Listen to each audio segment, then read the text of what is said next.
Welcome back to Catterall's Corner here on Sporf. I'm Adam Catterall, this is my corner, and this is your official review of UFC 268. Now, I know that I come on here and I big things up week after week after week, and I tell you to get stuck in to MMA, in particular, the UFC. I've been doing this a long time, right? UFC 268 is the greatest card I have ever seen. I could sit here now and tell you about 11 significant moments that happened back to back to back to back to back to back. You get the gist.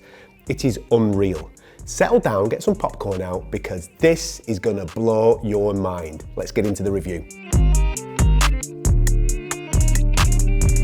Let's start with the welterweight championship, the main event at Madison Square Garden between Kamaru Usman and Colby Covington. Kamaru Usman retains his belt, beating Colby via decision. Just park him to one side for a minute, I'll come back on the champ, because he is now one fight away from equaling Anderson Silva's all-time UFC straight victory run of 16. He's got 15. I'll be back to him in a minute. We're going to talk about the contender, Colby Covington, because he's going to be kicking himself. For 10 minutes, he did nothing. It was only until Kamaru landed on him a couple of times, put him on his backside, did he wake up and get into this fight. And he nearly got the job done as he came on strong down the stretch, but Kamaru was just too much for him in that fifth round. What does Colby do next? Well, this is what I'd do. I'd try and pair him up with the winner of maybe Leon Edwards and Jorge Masvidal. He's got a little bit of narrative with them. There's some other top contenders at 170. Give him one, give him two fights, because I still believe, even in defeat, and he's been beaten twice now by Kamaru Usman, I still believe that Colby Covington is the only guy at welterweight that can beat Kamaru. If he'd have started like he finished that fight, we might be talking about a different outcome. It wasn't to be for him. Hopefully he can dust himself off and come back, because I'm captivated by the way that this kid fights. Now, on to the champion. Motivation is going to be the key for this guy now, because he's lapping everybody. He's beating everybody. We've got a fight coming up in December between Masvidal and Edwards. If Edwards wins, that would be the logical next fight for Kamaru Usman, even though he's already beaten him. He's already beaten Masvidal twice. He's beaten every one of the top contenders. Vicente Luque sat there on a decent win streak that could motivate him and get him out of bed in the morning and get him to the octagon to do the job once again. But this guy is getting better and better and better. There's going to be a real question soon for Kamaru Usman to maybe step up in weight to become one of the all-time greats. The only thing that's stopping him is that his good friend Israel Adesanya is currently the champion there. But this is not show, friends. This is show business. If Kamaru Usman wants to be classed as one of the very best to ever do it, I think multi-weight world championship has to be on the radar. He was impeccable on Saturday night. Dana White's calling him the greatest welterweight of all time. I've got reservations on that, because you know how much I love Georges St. Pierre. There he is over my shoulder, the little bobblehead. Kamaru Usman is on the verge of becoming the greatest welterweight of all time. Like I said at the start of this, 16 straight victories is what Anderson Silva did in the UFC. Kamaru Usman has now got 15. Next time out, record equaling. Next time out after that, record breaking. And right now, I can't see a welterweight that beats him. On to the co-main event at Madison Square Garden, the strawweight championship between Rose Namajunas and Zhang Weili. Rose Namajunas gets her hand raised again, defeating Zhang via a points decision. A split one at that. Last time out, she knocked her out clean, but this time, Zhang made the right amount of changes in her game to change the pace of the fight, and in my opinion, was very, very unlucky not to get her hand raised. It's Rose that walks away with the championship, and she'll move on to fights with Carla Esparza or maybe Marina Rodriguez, and who knows, down the line, we might get to see part 3 with Zhang Weili. But for me, Zhang should be the champion. I thought she was brilliant in the first round, taking that one. Second round was extremely close. Don't get me wrong, Rose came back into it and got her striking going, and eventually managed to change the position of the takedown to start to dictate a few things. But that's the key thing. When people are judging fights, they haven't to think about where the fight is taking place. They've got to think about what's actually happening in the position that it's taking place. For me, Zhang Weili, from bottom position, landed more significant strikes than Rose Namajunas did in top position. Call that controversial, but that comes down to the rules of judging, and for me, Zhang Weili did enough to get a hand raised. Probably 3 rounds to 2.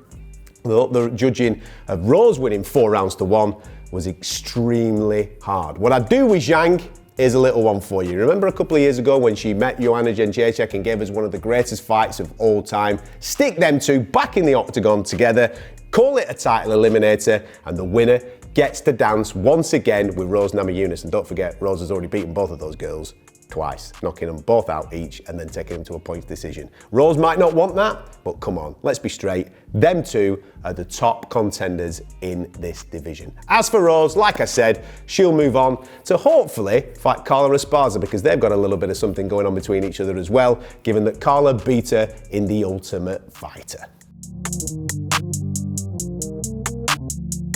Let me cast your mind back to the preview of UFC 268 that we did here on Sporf. I told you that Justin Gaethje versus Michael Chandler would be like watching two frogs in a blender, and it was.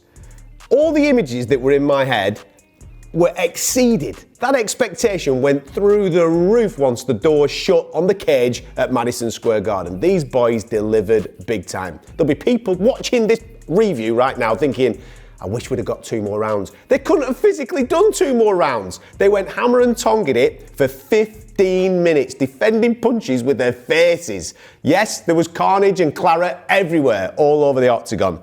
But this, for me, is the greatest fight I have ever seen cage side. They were unbelievable from start to finish. Chandler started brilliantly, landing clean on Gaethje. Gaethje at one point looked like he's out. Then Gaethje gets back into the fight. He starts landing clean on Chandler, gets him down in the second round, not once but twice. How on earth Michael Chandler survived that onslaught was unbelievable. Then in the third round, they just thought to themselves, do you know something? We're here for the fans. Modern day gladiators. Are you not entertained? Well, I was, let me tell you. And they went at it and at it and at it to the point where there's about 5 to 6 seconds remaining on the clock, and both men dropped their hands before the final hooter to a standing ovation in Madison Square Garden and hugged each other. That is modern day mixed martial arts. They both shared an ambulance together, off they went, and they embraced as they were being checked over. Luckily, both men have come out of that fight unscathed. When I say unscathed, there was a lot of scathing, but they're going to be all right to fight another day. Justin Gaethje obviously moves on now, you would think, to face the winner of the title fight that's happening in December, Charles Oliveira taking on Dustin Poirier. We need to see Justin Gaethje in there. But Michael Chandler, even in defeat, his stock rises immensely. Where does he go next? Well, there's plenty of other contenders still around at 155 pounds, one of which is a certain Irishman who has also suffered an injury recently, and he is on the path to recovery. It's going to take a little while for Michael Chandler to obviously dust off the bruises that he faced on Saturday night. Let's aim for next summer, give him a big rest, 3 to 6 months, and let's get him in with Conor McGregor. Are you telling me that wouldn't sell? Michael Chandler, Conor McGregor? Woo! We're matchmaking here on Sporf, let me tell you. We know where Gaethje's going. Chandler's earned the right for the big one. Get him in with Conor McGregor. I'm first of all going to come to Alex Pereira, who is a former glory kickboxer from Brazil, who is the only man on the planet in a professional competition to have knocked out the current UFC middleweight champion, Israel Adesanya. Well, the UFC have signed him, they brought him to Madison Square Garden, and my word, did he deliver. After 5 minutes, you're thinking to yourself, well, it's going to be easy to beat Alex Pereira. He can't wrestle. His job when it comes to grappling and wrestling is to not get submitted. He accomplished that after 5 minutes. Michailidis took him down. Correct decision from Michailidis. Get him on the mat. You do not want this guy on the feet because he's dangerous, as he proved in the second round. Get him on the mat and try and wrestle him. And that's exactly what Michailidis did. Did he win the round? Yes, absolutely. But Pereira, look what he did in that second round. He came out after about 10 seconds and thought to himself, this is not going to the mat, my friend. There's only one man going down here. The lovely jumping switch knee right on the chin. Boom! Good night, Irene. What a debut. Pick up your $50,000 for your bonus, Alex. Sensational UFC debut. As was a man at the top of the early prelims. You may have missed this, but Garry, the former Cage Warriors champion, I told you on the preview show, keep an eye out for him because he talks the talk. He's got that lovely Irish drawl. He gets you excited. He exudes confidence. And my word, he's right to exude that confidence. Okay, He got touched up a little bit in the early parts of that first round, but when he delivered the knockout blow, flashbacks of Conor McGregor went through everybody's head. Sounds like him when he talks, blooming heck, he can fight like him as well. The little slip, pop, pop, oh my days, good night, welcome to the party, my friend. Irish MMA is back. The takeover part 2 has begun. Remember the name, Garry.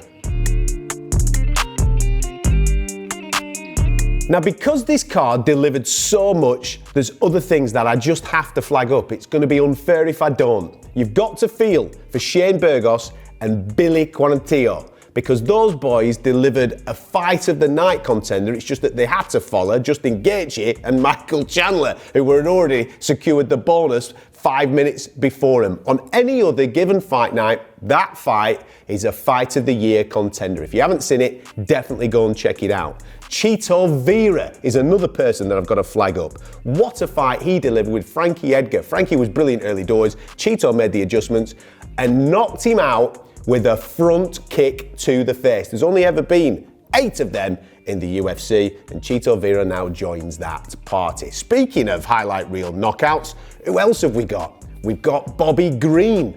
What a stoppage that was. Nobody's done that to Al Iaquinta, especially in his home city. I don't think Bobby Green's had one for 8 years. Pop on the whiskers. Al Iaquinta's never been knocked out. Well, he was at Madison Square Garden. And the final one that I just need to flag with you, if you've not seen this guy, then you need to get on him.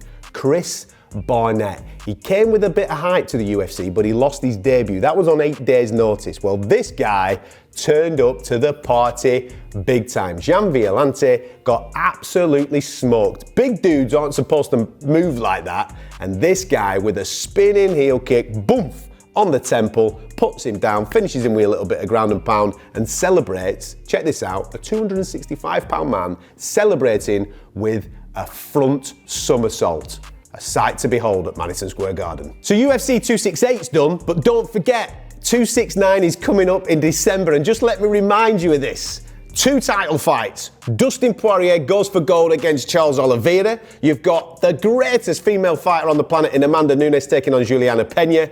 And don't forget this, Game Bread is back. Jorge Masvidal, Leon Edwards, 3-piece and a soda from UFC London is actually happening from backstage to the cage. It goes down at UFC 269, and I'll bring you a preview next month.